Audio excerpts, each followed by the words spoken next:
Hello students, I am Deepika, lecturer at GPC Hanumangarh. I welcomes to all of you at YouTube channel of GPC Hanumangarh. Last video में हमने VCRS के numericals की शुरुआत की थी, जिसमें basically हमने सबसे पहले एक जो टाइप था जिसमें कंप्रेशर का आउटलेट सैचुरेटेड वेपर यानी ड्राई स्टेट पे होता है और कंडेंसर के आउटलेट पे कोई सबकूलिंग नहीं है, वो फर्स्ट टाइप का केस पढ़ा था, जिसमें बेसिकली जो फर्स्ट फॉर्मूला हमें अप्लाई करना था वो था कि जो 0.3 पे एंथैल्पी है वो 4 की एंथैल्पी के बराबर होगी। सेकंड अप्लाई करना था 0.1 की एंट्रोपी को 0.2 की एंट्रोपी के बराबर करना था, जहां से हम फाइंड आउट कर रहे थे ड्राइनेस फ्रैक्शन, यानी 0.2, 3 और 4 की एंथैल्पी हमें बहुत इजीली पता चल रही थी। हमें सिर्फ दिक्कत आ रही थी एंथैल्पी 0.1 की, तो 0.1 की एंथैल्पी फाइंड आउट करने के लिए हमने 0.1 की एंट्रोपी को बराबर किया था 0.4 की एंट्रोपी के। वहां से हमने निकाला था ड्राइनेस फ्रैक्शन और ड्राइनेस फ्रैक्शन की हेल्प से निकाली थी एंथैल्पी। नेक्स्ट सेकंड क्वेश्चन देखते हैं। सेकंड क्वेश्चन है, a vapour compression refrigerant work between the pressure limit of 60 bar and 25 bars. The working fluid is just dry at the end of compression and there is no undercooling of the liquid before the expansion valve. First जो question attempt किया था उसमें हमने दो temperature limit दी थी, एक higher temperature limit, एक lower temperature limit. Same यहाँ पर टेम्परेचर लिमिट ना देके प्रेशर लिमिट दी है। हायर साइड क्या है? कंडेंसर, तो यानी कंडेंसर का प्रेशर गिवन है 60 बार और इवेपोरेटर का प्रेशर जो है वो गिवन है 25 बार। साथ ही साथ कहा है कि जो वर्किंग फ्लूइड है वो कंप्रेशर के बाद क्या है? ड्राई स्टेट में है, यानी सेम केस है, सैचुरेटेड वेपर स्टेट में है। एंड नो अंडरकूलिंग, यानी कंडेंसर के आउटलेट पे भी क्या मिलेगी? Saturated liquid. जो फर्स्ट क्वेश्चन किया था वो सेम ये क्वेश्चन है, बट इसमें अलग चीज क्या है? उसमें सिर्फ और सिर्फ हमने क्या फाइंड आउट की थी? COP of the cycle. Second thing इसमें क्या पूछी जा सकती है? Capacity of the refrigerant if the fluid is at the rate of 5 kg पर मिनट। COP के साथ साथ क्वेश्चन में जो दूसरी चीज पूछी जा सकती है वो पूछी जा सकती है या तो वर्क इनपुट पूछा जा सकता है, कंप्रेशन में कितना होगा, या पूछा जा सकता है कि रेफ्रिजरेशन इफेक्ट कितना होगा। इसने कहा कि जो रेफ्रिजरेंट फ्लो हो रहा है सिस्टम में उसकी फ्लो रेट है 5 kg पर मिनट, ठीक है, 5 kg पर मिनट उसकी फ्लो रेट है रेफ्रिजरेंट की। तो उसके लिए हमें रेफ्रिजरेशन इफेक्ट फाइंड आउट करना है। तो सबसे पहले टेबल दी थी, टेबल में क्या दे रखा है? दो प्रेशर लिमिट, उन प्रेशर के करस्पॉन्डिंग क्या दे रखा है? टेम्परेचर दे रखा है, सैचुरेशन टेम्परेचर। 60 बार के करस्पॉन्डिंग है 295, 25 बार के करस्पॉन्डिंग है 261। साथ ही साथ टेबल में देखो एंथैल्पी दे रखी है लिक्विड के लिए यानी HF और वेपर के लिए यानी HG, दोनों गिवन है। HG और HF अगर हमें पता है तो हम HFG निकाल सकते हैं इजीली। HFG बराबर होता है HG minus HF, first formula जो ध्यान रखना है। सेकेंड हमें यहाँ पर एंट्रोपी भी गिवन है, SF भी गिवन है और SG भी गिवन है। तो सबसे पहले हम COP फाइंड आउट करते हैं। COP फाइंड आउट करने के लिए सबसे पहले बनाया टेम्परेचर एंट्रोपी डायग्राम। ये डायग्राम हम इतनी बार समझ चुके हैं कि अब हमें सिर्फ बोलते ही फटाफट दिमाग में इमेज बन जानी चाहिए डायग्राम की। 1 to 2 स्ट्रेट लाइन है क्योंकि आइसेंट्रोपिक प्रोसेस है, 2 सैचुरेटेड वेपर पे है, क्वेश्चन पे गिवन है, 2 से 3 कॉन्स्टेंट टेम्परेचर रहेगा क्योंकि वेट रीजन में है, 3 सैचुरेटेड लिक्विड पे है, 3 से 4 इंक्लाइंड होगा क्योंकि आइसेंथैल्पिक प्रोसेस है। pH ड्रॉ करते हैं, pH में 1 से 2 इंक्लाइंड होगा क्योंकि एंथैल्पी बढ़ेगी क्योंकि आइसेंट्रोपिक प्रोसेस है और कंप्रेशन हो रहा है। एंथैल्पी बढ़ेगी, प्रेशर बढ़ेगा, तो 1 से 2 मिलेगा सैचुरेटेड वेपर पे, 2 से 3 मिलेगा सैचुरेटेड लिक्विड पे, फिर 3 से 4 स्ट्रेट लाइन क्योंकि एंथैल्पी क्या है? कॉन्स्टेंट, 4 से 1 फिर से कॉन्स्टेंट प्रेशर। तो डायग्राम ड्रॉ कर दिया। अब हमें निकालनी है COP। COP क्या बताती है? रेफ्रिजरेशन इफेक्ट अपॉन में वर्क इनपुट। रेफ्रिजरेशन इफेक्ट है 1 से 4 यानी H1 minus H4। Work input कितना है? 2 से 1 यानी H2 माइनस H1। फिर वही बात जैसे फर्स्ट में निकाला था वैसे ही यहाँ पर हमें 3 पॉइंट पे एंथैल्पी निकालनी है, point number 1, point number 2 and point number 4। तो सबसे पहले हम फाइंड आउट कर लेते हैं उन पॉइंट की जिन पॉइंट की सैचुरेटेड लिक्विड या सैचुरेटेड वेपर पे। तो सबसे पहले हम चलते हैं पॉइंट 2 के लिए। जैसे सॉल्यूशन की शुरुआत की, P2 P3 60 बार है, P2 और P3 पे प्रेशर कांस्टेंट रहेगा, वो कितना है? 60 बार। P1 और P4 पे प्रेशर कांस्टेंट रहेगा, वो है 25 बार, क्योंकि पता है कंडेंसर कांस्टेंट प्रेशर पे काम करता है और इवेपोरेटर भी कांस्टेंट प्रेशर पे काम करता है। T2 और T3 की वैल्यू भी कांस्टेंट है, क्यों? क्योंकि वो वेट रीजन में है, तो वहां पर टेम्परेचर भी क्या रहेगा? कांस्टेंट। तो T2 बराबर T3 क्या होगा? 295 केल्विन। सेम T1 बराबर होगा T4 के और बराबर होगा 261 केल्विन के, क्योंकि टेबल में गिवन है। अब सबसे पहले निकालते हैं अपन पॉइंट 2 और 3 पे कितनी एंथैल्पी होगी। तो सबसे पहले देखते हैं पॉइंट 3 को।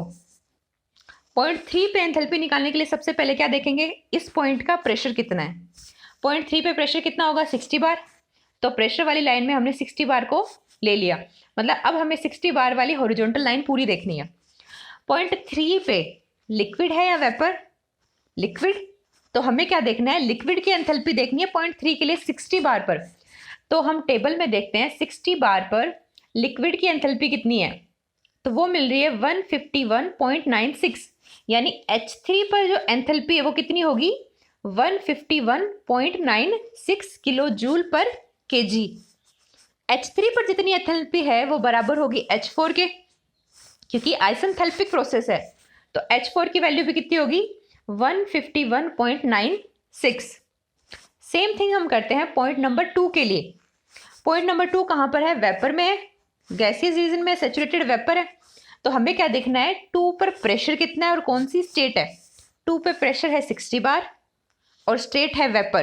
तो हम क्या करेंगे? सिंपल 60 बार वाली टेबल में वेपर की एंथैल्पी देखेंगे, तो H2 की वैल्यू कितनी आ जाएगी? 293.29। H2 की वैल्यू आ जाएगी 293.29। कैसे फाइंड आउट किया?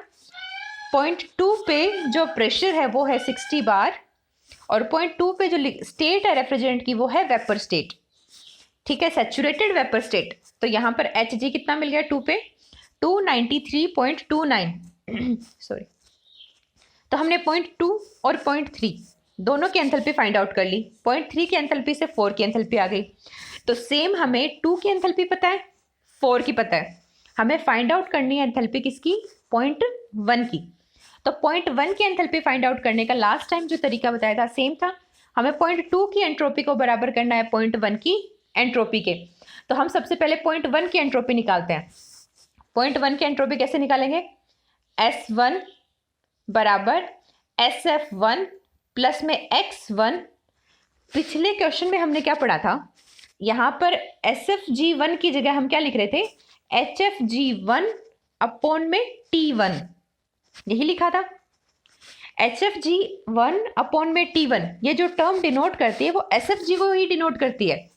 यानी हम क्या लिखते हैं? S1 बराबर SF1 प्लस X1 SFG1 लिख दो, या SFG1 की जगह लिख दो HFG1 अपॉन में T1।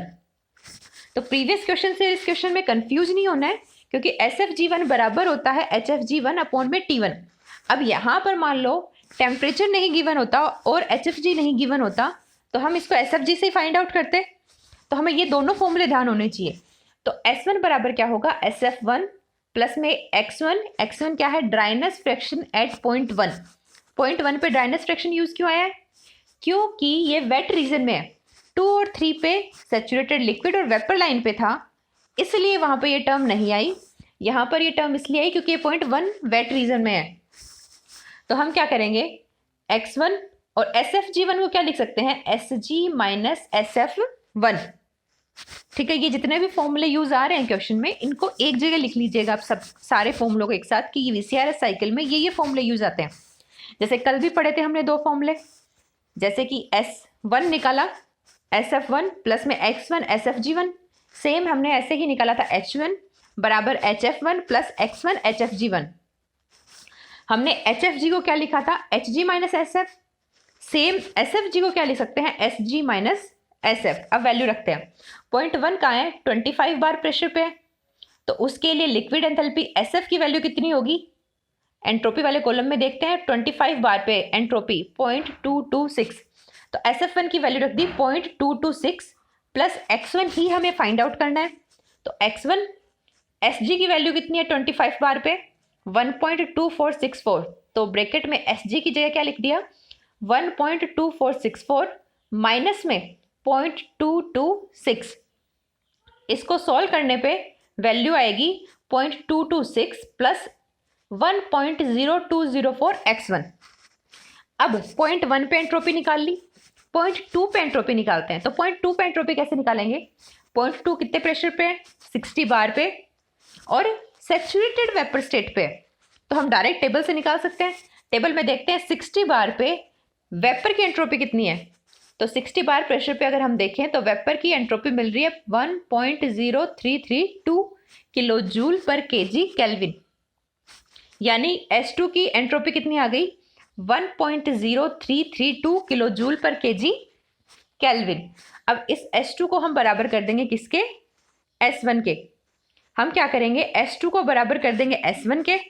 तो यहां पर जब हमने किया 0.226 प्लस 1.0204 x1, ये है S1 की एंट्रोपी, बराबर कर दिया इसको S2 की एंट्रोपी के। तो S2 कितना है? 1.0332। तो यहां से हमारे पास किसकी वैल्यू आ गई? Dryness fraction at the point 1, x1 बराबर 0.791। नेक्स्ट हमें पॉइंट 1 पे जो निकालनी है वो है एंथैल्पी। तो एंथैल्पी पॉइंट 1 पे कैसे निकालेंगे? H1 बराबर HF1 plus x1 HFG। HF1 को HF1 रहने दिया x1, और HFG को हमने क्या लिख दिया? HG1 minus HF1। ये फॉर्मूला ध्यान रखना है। HFG बराबर होता है HG माइनस HF। अब 1 पॉइंट जो है वो कितने प्रेशर पे? जो 1 पॉइंट है वो 25 बार प्रेशर पे।